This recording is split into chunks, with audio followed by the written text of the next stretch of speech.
All right, guys, and next guest on the show is coming off a very dominant win at Bellator 131. He is none other than King Mo, and he's back on Submission Radio. King Mo, welcome back. How are you? Man, I'm good, man. Just at the crib chilling, man. I mean, head to the crib right now. I just went to the gym. Ah, okay, nice, nice. The second crib. Now, it's great to have you back on the show. Let's chat about your recent performance. You beat Joe Vapito last weekend at Bellator 131. We're about 1 week removed. How are you feeling, and how happy were you with that performance? I feel good, the performance was all right. I could have done more. I could have been better, a bit more efficient. But, man, Joe he's a resilient, tough guy. Just wild and just a tough guy, man. I had to grind him out. And he took a lot of shots, but he was still there. He wasn't going nowhere, man. He made me work. Absolutely. And, you had a few opponents pulling out of the fights, getting injured and stuff. Was that difficult going into Bellator 131, not really being sure who you're fighting and people coming in and out? It was tough, but I was used to it because it happened to me the fight before. Yeah. I was gonna say Tom DeBlas. It's like the guy that, for some reason, the universe or whatever does not seem for you to want to fight him. It's twice now that he's had to pull out. Do you feel like you'll ever fight Tom DeBlas? And more importantly, are you still interested in fighting him? I don't know. He's had bad luck. You say that, but as far as I'm down to fight whoever. I think Tom DeBlas he said might retire from the fighting and just focus on jiu-jitsu, but I wasn't on fighting him, but I think that ship to sail. Absolutely. Now, Mo, the ratings came in for Bellator 131, and I'm pretty sure that you've seen that the fact that it was a huge success. It's one of the most watched or the most MMA watched fights on cable this year. Tell us, how impressed were you when you saw those results, and what did you think of the event and how it was put together? What did you think of Bellator 131? I was impressed with the numbers. I'm excited to see what the future has to offer. The presentation was amazing. The walkouts, the fights, the lighting, everything, the stars, the crowd. It was amazing, man. And I had a great time. It was almost like a pro wrestling. I don't know, like pro wrestling, but kind of bigger than life, a big event. It was more than a fight, but like a big event. You know what I'm saying? That's what I liked about it. Absolutely. I mean, being, wrestling fans for a long amount of years, we completely understand where you're coming from. And in the lead up to that fight, you seem very relaxed. You seem like you were having a good time in Dave and Buster's. In terms of where Scott Coker has taken the company, do you feel like, obviously it's a positive direction, and the fact that soon you guys might be a very viable rival to the UFC? I like the direction it's going. As far as rivalries, Bellator, we're not worried about no rivalries. We just worry about doing what we got to do to entertain the people and entertain the fans and get people watching us. Everyone wants to go make it the UFC versus everybody. No, the UFC is their thing. Bellator is their thing. You know what I'm saying? Like, I'd be like, that's the case. That's the case. I guess NBA and NFL got a big rivalry. No. NFL is their thing. NBA does their thing. It's just people want to make a rivalry about nothing. You know what I'm saying? We just want more options of places for people to fight at. That's it. If everyone's trying to get to one place, that means that place can control what's going on. In MMA is not a true sport like football and basketball. With football and basketball, even rugby and all other sports, they have feeder programs, so where they weed out the weak. So eventually they get to the best get to the top league. The UFC, they can sign whoever they want. They can sign a guy, and even Bellator. In MMA, any organization can sign anybody they want for hype. I can get a bum. Let them fight crocodiles, lizards, and snakes, and then put it on YouTube. Have them fight 5 MMA fights, have them win against 5 bums, and guess what? He'll have hype off the YouTube videos, his Instagram, and then next you know, he might get signed by a big organization. It's off of hype.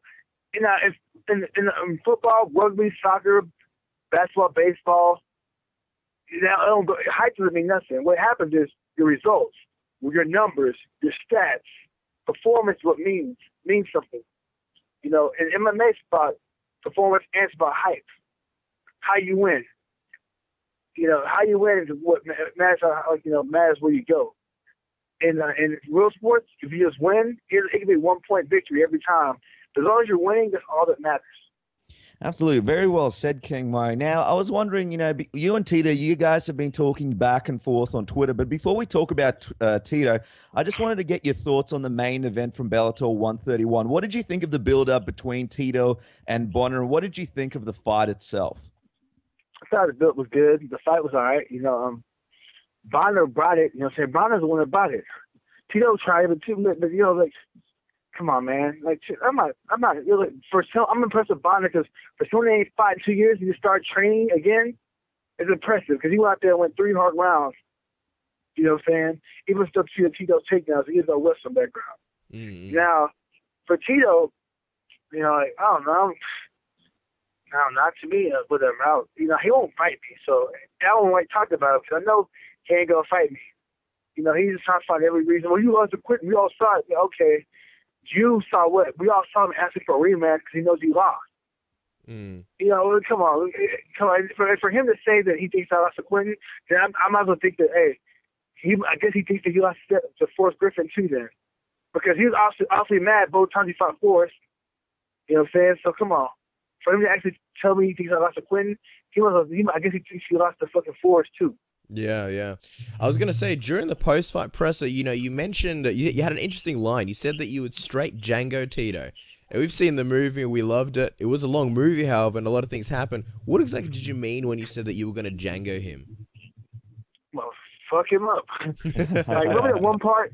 There's a few parts. Remember the part where Django was looking for his girl, and the dude was getting whipped, and he walked up and was like, hey, y'all want to see something? And goes up there and starts beating him up and shoots him. You know what I'm talking about? The slave guy? Yeah. Yeah. That part, Django. And then the other part at the end when he shoots Steven in the kneecaps. Yeah. And he kills everybody in the house. Yeah. Django. You know what I'm saying? You go out there, you clear everything. You know what I'm saying? You take care of everybody.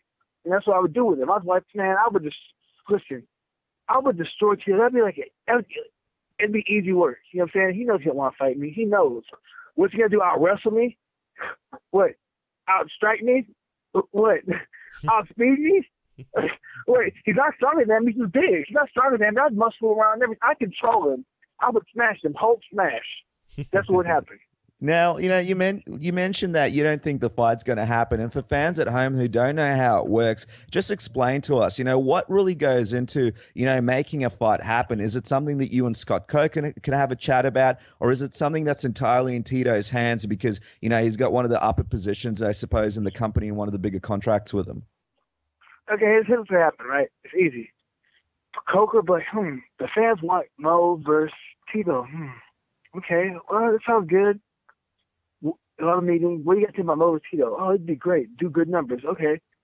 I'm going to call Mo. Mo, you want to fight? Yeah, I want to fight. Tito, you want to fight? No. That's what will happen. And that's why it won't happen. Wow. I'm curious, what is it that makes you want to fight Tito? Like, of all the guys in Bellator, what is it about him that makes you want to fight him? No, I really don't want to fight him, but the thing is, I only care to fight him because I know it doesn't mean nothing to me beating him. But here's the thing. The dude was running his mouth posting dumb pictures of me versus Quentin. Me versus Quentin, too. We had 2 gorillas on the stage talking about Mo versus Quentin. And then he was talking about how my back saying, well, fighting Mo does up to for me, he lost to Quentin, blah, blah, blah. I was like, but when I see him, he'd be like shaking my hand and trying to be smiling in my face. If you don't like me, don't like me. Just keep it real. You know what I'm saying? If I don't like you, I'm not going to talk to you. You know what I'm saying? Mm-hmm. He's fake. He's fake. Keep it real. Don't be slick side hater. You know what I'm saying? Don't be slick with it. Be real. Absolutely. There's a lot of criticism for Tito right now in the fact that people think that he is picking and choosing his matchups. He's had a couple of, not the most difficult matchups in Bellator so far. Do you think that might be the case for his whole run in Bellator if he doesn't take this fight with you? I don't know what it is. I really don't care because I know he won't fight me. I hope he wins. I don't care. Win. You pick the fights you can win. I don't blame him. But, I know he won't fight me. He ain't stupid. he knows better. He ain't stupid. Come on. Tito, come on. It's like this. Tito dyes his hair blonde to be likable or something. He does something to be likable. That's something he dyes his hair blonde. He's a Tito Ortiz. I've never seen a Mexican guy with blonde hair. I've seen Spanish, but never seen a Mexican with blonde hair. So I think he tries to play both sides. He's a Tito Ortiz. He's Blonde hair, Mr. Nice Guy, hail American. He carries the American flag and the Mexican flag. It's great. So he's trying to get both fed. He tries to play nice guy, but he's really not nice. You know, so he's fake. So to me, everything about him is bogus. You know what I'm saying? Everything about him is bogus. I was going to ask you, if obviously Tito doesn't take the fight and this fight doesn't materialize, who would be someone else that you'd want to fight, if not Tito? I don't care. Whoever Coker has before me, I don't care. Yeah, I really don't care. I'm a fighter. All I do is fight whoever they say. So that's what I do.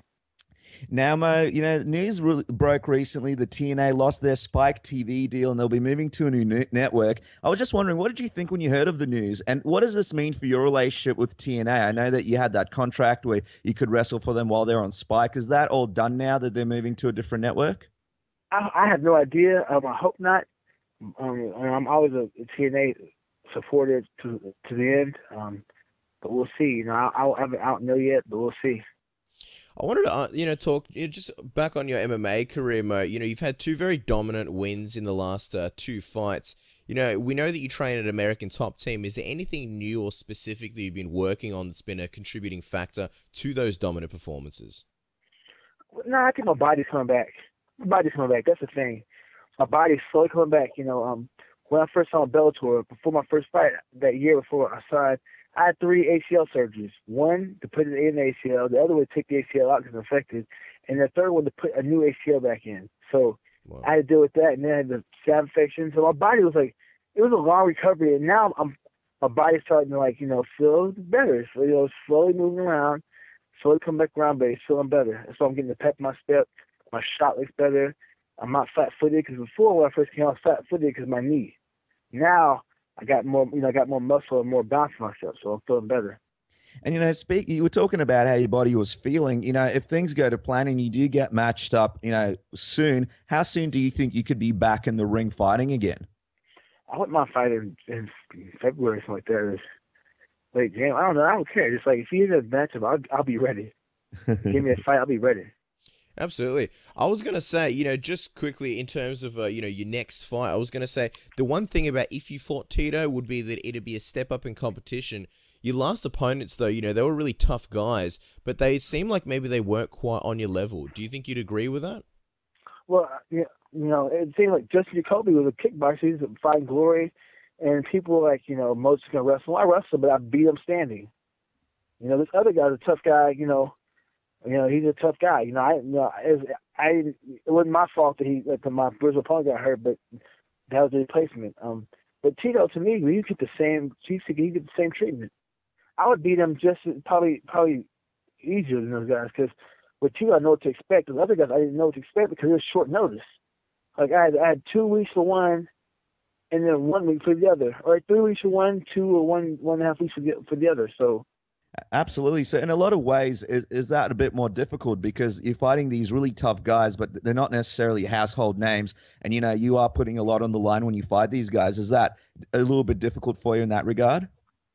No. A fight's a fight. So you can fight Godzilla. You fight Hulk Hogan. You fighting a lizard or a squirrel. You fighting a butterfly. It don't matter. A fight's a fight. So somebody's getting the ass whooped. I would definitely fight a butterfly over Hulk Hogan any day. Now, Mo, we're going to do something with you that we always do with our guests. It's called the Submission Radio Tap Out Round. We're going to throw a bunch of fun questions at you. Before we do, we've got a couple of fan questions for you. Are you ready? Yeah, I'm ready. All right. Now, Holler wants to know, you mentioned recently that you weighed in against Jacoby and that you might give 185 a try in 2015. Do you still have plans for that? And if so, how far do you think you'd be from a shot at Halsey? I don't know. It's depends on how I look. I don't know. It's got everything's an option. 185, 205 heavyweight. I just want to get paid and fight and have fun. That's my main thing. And we've got another question. King Mo fan 33 would like to know, how does King Mo spend his Christmas? Now, this is a bit of a different question. What do you have planned for the Christmas season, Mo? Most likely I'll be training or something like that. Or playing with my daughters. Or my daughter, see my daughter or playing. I don't know, do something or spend time with the family. I don't know yet. Maybe go to Dallas, meet my people, my family, and my friends. Stay in Florida and train some. I'm not sure yet, but I'm going to figure something out. Now, King Mo, we'll jump to the Submission Radio Tap Out round. We're going to throw a bunch of fun questions at you and basically answer with the first thing that comes to your mind. Are you ready? Yep. Now, we like finding out what music you're always listening to every time you come on the show. Who's someone that you can recommend to us for all the Aussies off your iPod? Well, it depends on what you listen to, because I listen to like all sorts of rap, you know what I'm saying, from the South. So you tell me what you're listening to, because right now I'm listening to Kane Music Mafia, Italy Banks, Fox a Million, Racked Up Ready, my boy Fat Pimp, DCC, Beat King. Because Beat King's a comedian rapper. Like recently there's if you look on YouTube and type in "I'm not gay no more," there's a guy that came out and said, "I pray I'm not gay no more. I'm delivered." You know what I'm saying? Like he made a song about that. Yeah, then he made a song. It's a white gangster called. If you type in "white gangster G Real," this white dude from the hood was like, "I'm real." You know what I'm saying? He's saying the N word, like I'm gonna keep it G Real and this and that. So he used what the guy was saying, and he made that to a song. Oh, so wow. you know, his name's Beat King. He's pretty funny. That's hilarious. Love to check him out. Now, Mo, what has been your favorite fight in Bellator thus far? I don't know yet. You know, the fastest one, I guess, except for the Zelly, I guess. I don't know. Just like to me, it's, you know, they all blur together, but to me, all fights are fun. And they're like, you know, even the ones I've lost, they're fun because I'm doing what I enjoy to do. You know what I'm saying? I'm doing what I enjoy in life. I'm getting paid to do it. So to me, it's always fun. Even training. That's always oh wow. Most people hate training. I was gonna say, will we ever see King Mo in a pro boxing match? Man, I wouldn't mind. You know, I have my boy, you know, Jeff Mayweather, Kevin Newman, the second coming. He's the main team. Andre Dirrell, Dia Davis. I'm gonna be working with Andre Dirrell some, trying to get some sparring with him. And Andre Dirrell, the Matrix, he's the truth. Dia Davis is the truth. You know, they're out here in South Florida. My goal is to get some work with them, get some rounds with them. You know, I'm a big boxing fan, as you know, and I love boxing and pro wrestling and amateur wrestling more than MMA itself. MMA is my sport. I love doing it, but I love watching the other three more. Wow.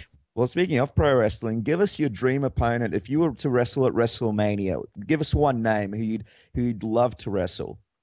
Man, I got a bunch of names, man. Give us a couple of scenarios and the match stipulations as well. Right now, I'd love to face Cesaro. Oh, that would be good. I wouldn't mind Bobby Roode or Austin Aries. Samoa Joe, we get a stiff style match. It'd be great. Hideo Itami, Kobayashi. I wouldn't mind facing him. And then from the old school to X-Pac, Conan, and my boy, the Great Muta. Because I wouldn't mind taking the green mist to the eyes. Yeah. You know what I'm saying? We spoke last time about you and Great Muta, how you didn't get a chance to get his autograph last time. Have you had a chance since? No, man, I was just too scared, man, when I saw him. I was scared, man. It's like this, when I see pro wrestlers, I get like, I freeze up. I saw Conan. Conan was in my fight. MVP, X-Pac. Scott Hall was coming out, he couldn't make it. And Conan got me on the phone. He got me on the phone with Rey Mysterio Jr., and I was like, oh my God, Rey Mysterio. We doing Skype. I could see him without his mask on.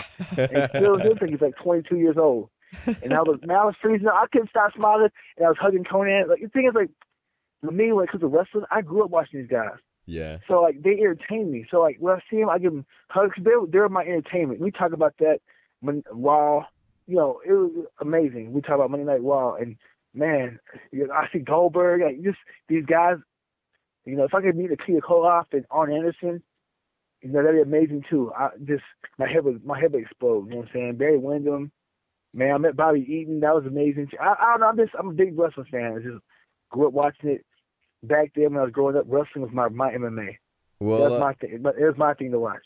You know, it was like that for us as well. And, you know, when we were younger, Dennis and I, we had a lot of mark-out moments as well. So when you tell us these stories, we feel a little bit better. We're glad that it happens to you as well and not just us. Sorry, go, Cash. I was going to ask you, next question, you know, do you think that Floyd Mayweather and Manny Pacquiao will ever finally fight each other? You know what? I don't know. Who knows? Because the thing is that I've heard people say in Vegas the fight's going to happen. I don't know till it happens. You know, I think it can, but I don't know. You know, I really don't know. I think it will, but I think by the time it happens, they'll both be too old. Yeah, exactly. Right now, we're trying to get Floyd Mayweather down to Australia to fight Australian Anthony Mundine. So it'll be interesting to see if that could happen. Really? At 160? I heard Yeah, that might be a possibility. I heard that's it'd be either him or Jermaine Taylor. That's right. Yeah, they're really trying to get him down, and if that happens, I think all the Australians will go crazy. And finally, Mo, because we know you got to get back to it. Finally, your last question. Well, give us one of your goals for 2015. What's one of the goals that King Mo has for 2015? I have a few of them. Have fun, keep learning, improve, all wins, no losses, and have a belt. I think everyone can super fight.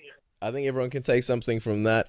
Mo, we're excited to see you back in the cage whenever that happens. Guys, don't forget to follow him on Twitter at KingMoFH. Mo, it's been an absolute pleasure to have you back on Submission Radio, and you're welcome anytime. Yeah, thanks. If y'all hear about Floyd versus Mundine, let me know, because that's amazing right there. I wouldn't mind seeing Floyd at 160, but here's the problem with that. He wins, he's going to have to fight Triple G or somebody, and that's not a good fight.